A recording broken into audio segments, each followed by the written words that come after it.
AP మంత్రి పార్థసారథి మాట్లాడుతున్నారు. Live ద్వారా చూద్దాం.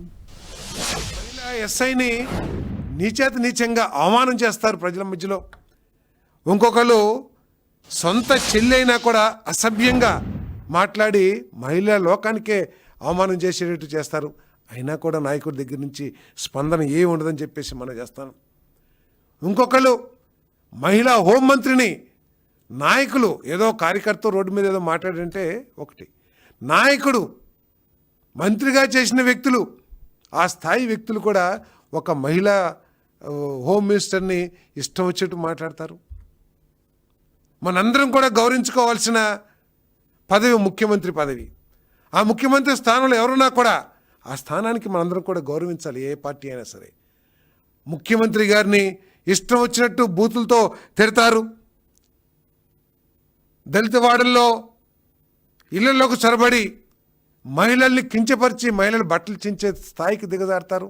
అయినా కూడా ఆ నాయకుడి నుంచి స్పందన కానీ లేదు, ఇటువంటి రాజకీయాలను ఆపకపోతే మీ మీద చర్యలు తీసుకుంటానని చెప్పేసి ఎక్కడా మాట్లాడరు.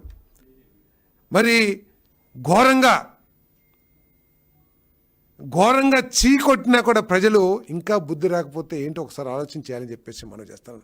ఇంకో పక్క ముఖ్యమంత్రి గారు ఏ శాసనసభ్యుడైనా సరే తప్పు చేస్తే అందరి మధ్యలో నువ్వు తప్పు చేస్తున్నావు, నువ్వు మార్చుకో నీ పద్ధతిని, ప్రజలకు సేవ చెయ్యి, ప్రజల దగ్గరికి సత్ప్రవర్తనతో వాళ్ళతో మంచిగా ఉండు అని చెప్పేసి ఒక పక్క ముఖ్యమంత్రి గారు తన సొంత శాసనసభ్యుల్ని మందలించే పరిస్థితి ఉంటే ఆ పార్టీ గొడ్డల పార్టీ ఏం చేస్తుందో కూడా ఒకసారి ఆలోచించామని చెప్పేసి మనం చేస్తాను. ఇదే అవకాశంగా తీసుకుని జగన్మోహన్ రెడ్డి గారి ఆలోచన విధానాన్ని, ఆయన నైజాన్ని ఆసరాగా చేసుకుని వైఎస్ఆర్సీపీ మోకలన్నీ కూడా రెచ్చిపోతున్నాయి. చట్టాన్ని గౌరవించుకోకుండా ఏం చేసినా మాకు బాధ లేదు, మా నాయకుడు ఉన్నాడు, మా నాయకుడు వెనకాలేసుకొస్తాడని చెప్పేసి మరి గొడవలు రేపటమే నైజంగా మార్చుకుంది వైఎస్ఆర్సీపీ అని చెప్పేసి కూడా నేను ఈ సందర్భంగా మనం చేస్తాను.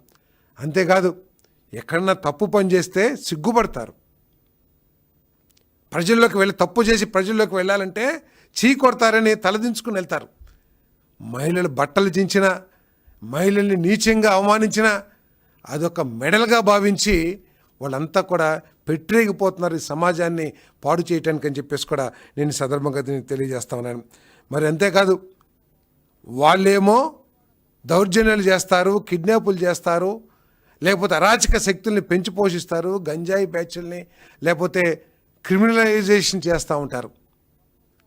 అటువంటి శక్తుల మీద చట్టపరంగా చర్యలు తీసుకుంటే, వాళ్ళు చేసిన తప్పులు ప్రజల కళ్ళకి కట్టినట్టు కనపడుతున్నప్పుడు పోలీసులు చర్యలు తీసుకుంటే ఈ కూటమి ప్రభుత్వం ప్రతిపక్షం మీద దాడి చేస్తుంది, రాజకీయ కక్షలకి తెగబడుతుంది అని చెప్పేసి ఒక మాట మాట్లాడేసి తప్పించుకోవడానికి ప్రయత్నం చేయటం ఈ ప్రజలందరూ కూడా ఆలోచించాలి. ఈ ఆంధ్రప్రదేశ్ అభివృద్ధిని కాంక్షించే ప్రతి ఒక్కళ్ళు కూడా ఈ పరిస్థితుల పట్ల అందరూ కూడా ఆలోచించాలని చెప్పేసి మనం చేస్తాను.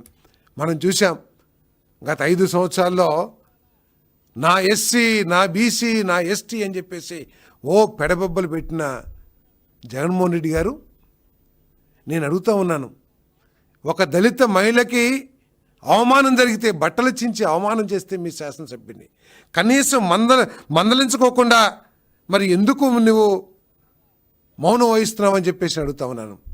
క్షేత్రస్థాయిలో మీ నాయకులందరూ కూడా దళితుల మీద, బలహీన వర్గాల మీద దాడి చేస్తే ఎందుకు వారికి అండగా నిలబడుతున్నావని చెప్పేసి మనం చేస్తాను. 5 సంవత్సరాల్లో నువ్వు ఏదైతే చేశావో, నా ఎస్సీ, నా ఎస్టీ, నా బీసీ అన్న నువ్వు ముఖ్యమంత్రిగా ఉండగా, మీరు ముఖ్యమంత్రిగా ఉండగా ఒక దళిత స్త్రీని వివస్త్రణ చేసి కడుపులో తన్నిన ఘటనకి మీరు ఏమీ చర్య తీసుకోపోగా మీ నాయకులకి అదే బలంగా మారింది. ఆ అరాచక మనస్తత్వాన్ని ఈరోజు అధికారం కోల్పోయిన ప్రజలు చీకొట్టినా కూడా అదే మనస్తత్వంతో గ్రామాల్లో రాజకీయం చేస్తారని చెప్పేసి మనం చేస్తా ఉన్నాను నేను.